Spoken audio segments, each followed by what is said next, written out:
जय श्री गणेशा।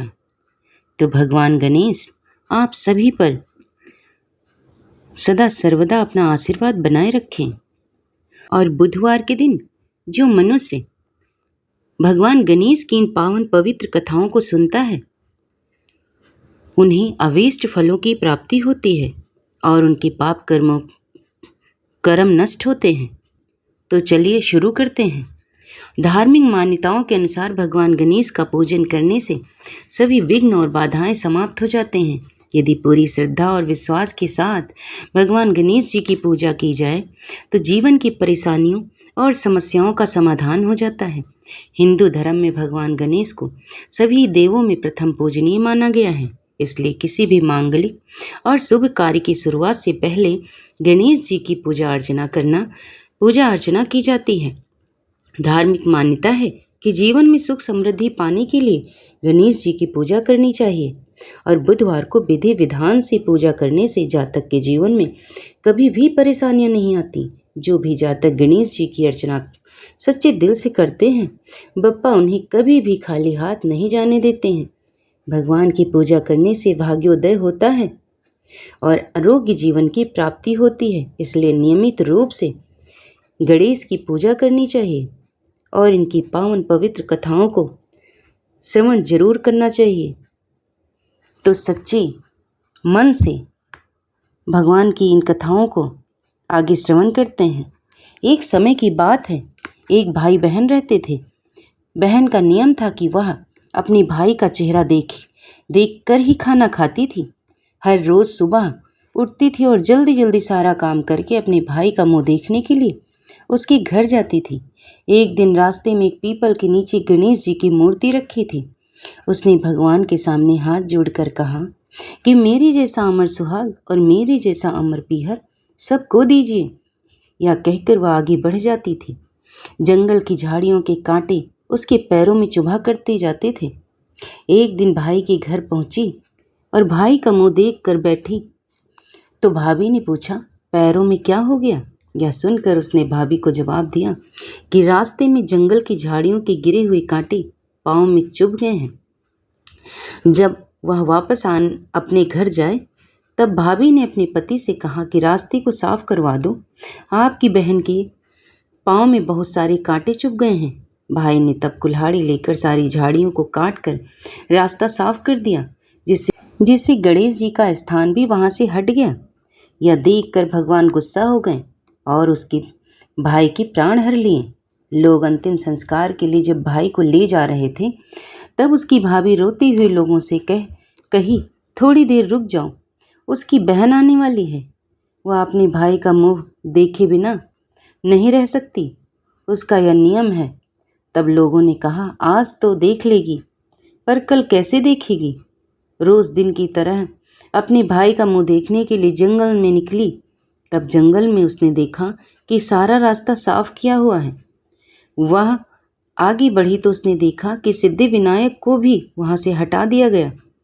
तब उसने जाने से पहले गणेश जी को एक अच्छे स्थान पर रखकर उन्हें स्थान दिया और हाथ जोड़कर बोली, भगवान मेरे जैसा अमर सुहाग और मेरे जैसा पीहर सबको देना। फिर बोलकर आगे निकल गई। भगवान तब सोचने लगे, अगर इसकी नहीं सुनी तो हमें कौन मानेगा, हमें कौन पूजेगा। तब सिद्धि विनायक ने उसे आवाज़ दी, बेटी इस खेजड़ी की 7 पत्तियां लेकर जा और उसे कच्चे दूध में घोलकर अपने भाई के ऊपर छींटा मार देना, वह उठकर बैठ जाएगा। यह सुनकर जब बहन पीछे मुड़ी तो वहाँ कोई नहीं था। फिर वह सोचने लगी, ठीक है, जैसा सुना वैसा कर लूँगी। फिर वह 7 खेजड़ी की पत्तियां लेकर अपने भाई के घर पहुंची। उसने देखा वहां कई लोग बैठे हुए हैं, भाभी रो रही है और भाई की लाश रखी है। तब उसने उन पत्तियों को बताए हुए नियम के तहत भाई के ऊपर इस्तेमाल किया। तब भाई उठकर बैठ गया। भाई बहन से बोला, मुझे बहुत ही गहरी नींद आ गई थी। तब बहन बोली, यह नींद किसी दुश्मन को भी ना आए, और उसने सारी बात अपने भाई को बता दी। और अब सुनते हैं अगली कथा। एक अंधी बुढ़िया थी जिसका एक लड़का और बहू थी। वह बहुत गरीब थी। वह अंधी बुढ़िया माई नित्य प्रतिदिन गणेश की पूजा किया करती थी। माई की पूजा से प्रसन्न होकर एक दिन गणेश जी भगवान साक्षात सन्मुख आकर बैठ गए और बोले कि बुढ़िया माई, तू प्रतिदिन निस्वार्थ भाव से मेरी पूजा करती है, जो चाहे सो मांग ले। बुढ़िया माई बोले, हे विघ्नहर्ता गणेश जी, भगवान मुझे तो मांगना नहीं आता, सो क्या मांगूं? तब गणेश जी भगवान बोले कि माई, मैं कल आऊँगा तो अपनी बहू बेटी से पूछ कर मांग लेना। तब बुढ़िया ने अपने बेटे बहू से पूछा तो बेटा बोला कि माँ धन मांग ले, और बहू ने कहा कि माँ पोता मांग ले। तब बुढ़िया ने सोचा कि बेटा बहू तो अपने अपने मतलब की बातें कर रहे हैं। तब उस बुढ़िया ने पड़ोसिन से पूछा तो पड़ोसिन ने कहा कि बुढ़िया माई, तेरी थोड़ी सी जिंदगी बची है तो क्यों धन मांगे और क्यों मांगे पोता, तो केवल अपनी आंखें मांग ले, जिससे तेरा जीवन सुख से व्यतीत हो जाए। उस बुढ़िया माई ने बेटे तथा पड़ोसिन की बात सुनकर, बेटे बहू और पड़ोसिन की बात सुनकर घर में जाकर सोचा, जिससे बेटा बहू भी खुश हो जाए और मेरा भी भला हो, वह मांग लो।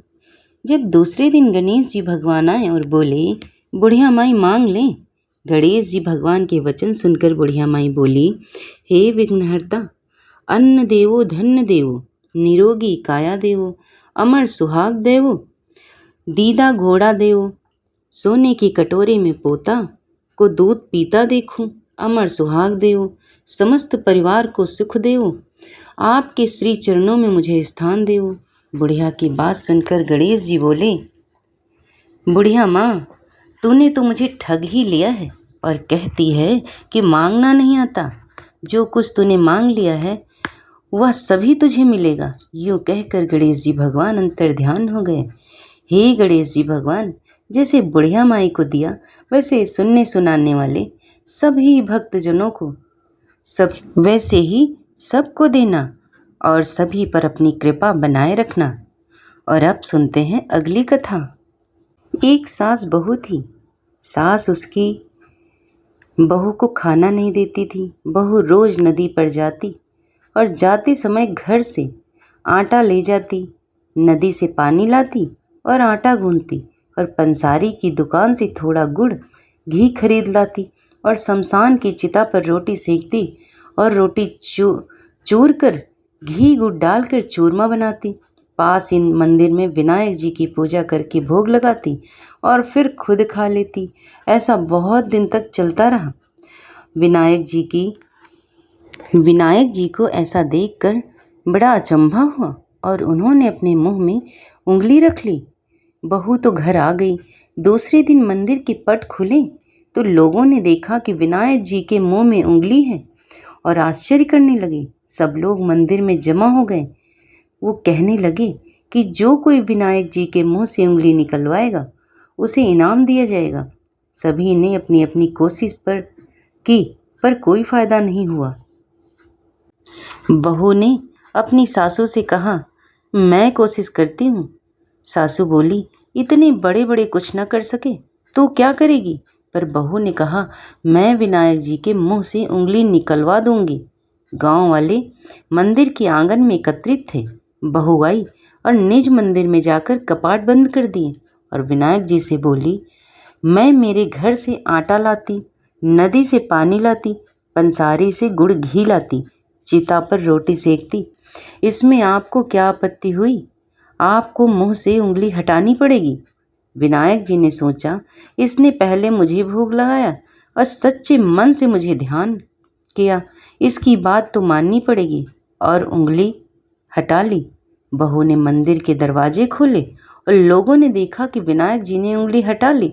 गांव वाले कहने लगे, बहू तू क्या जादू टोना करके आई है जिससे विनायक जी ने उंगली हटा दी? बहू ने कहा, मेरी सास मुझे खाना नहीं देती थी, तब मैं घर से आटा, नदी से पानी व पंसारी से घी गुड़ लाकर चिता पर उसे सेकती और पहले विनायक जी को भोग लगाती और फिर खुद खा लेती। इसीलिए विनायक जी को अचंभा हुआ और उन्होंने उंगली रख ली। अब उंगली हटा दी है। जैसे विनायक जी ने बहू से प्रसन्न होकर उसका मान बढ़ाया, वैसे सभी पर कृपा बनाए रखें। जय विनायक जी महाराज। पौराणिक कथा के अनुसार एक बुढ़िया माई रोज मिट्टी के गणेश जी की पूजा करती थी, लेकिन वो रोज गणेश जी की प्रतिमा बनाए और वो रोज ही गल जाए। उसके घर के सामने एक बार किसी सेठ जी का मकान बन रहा था। बुढ़िया माई ने मकान बनाने वाले कारीगरों से बोला, भाई मेरी मिट्टी के बनाए गणेश जी रोज गल जाते हैं, आप मुझे पूजा के लिए पत्थर से एक गणेश जी बना दो, बड़ी कृपा होगी। मकान बनाने वाला कारीगर बोला, माई जितनी देर में हम तुम्हारे लिए गणेश जी बनाएंगे उतनी देर में हम दीवार पूरी कर देंगे। बुढ़िया ये सुनकर दुखी मन से वापस आ गई। दीवार पूरी करते करते शाम हो गई, लेकिन दीवार पूरी न हो सकी। कारीगर जितनी बार दीवार बनाते उतनी बार वो टेढ़ी हो जाए। शाम को सेठ जी आए तो उन्होंने कहा, आज कुछ काम नहीं किया। तब मकान बनाने वाला एक कारीगर सेठ जी के पास गया और उनसे बुढ़िया वाली बात बताई। तब सेठ जी ने बुढ़िया माई के घर गए और उसने कहा कि माई तुम हमारी दीवार सीधी कर दो, हम तुम्हें एक सोने के गणेश जी बनवा देंगे। गणेश जी ने ये सुनते ही सेठ जी की दीवार सीधी कर दी। सेठ जी ने जिसे बुढ़िया माई को सोने के गणेश जी बनवा दिए। हे विनायक महाराज, जैसे आपने सेठ जी की दीवार सीधी करी, वैसे ही सभी भक्तजनों के कार्य सीधे करें।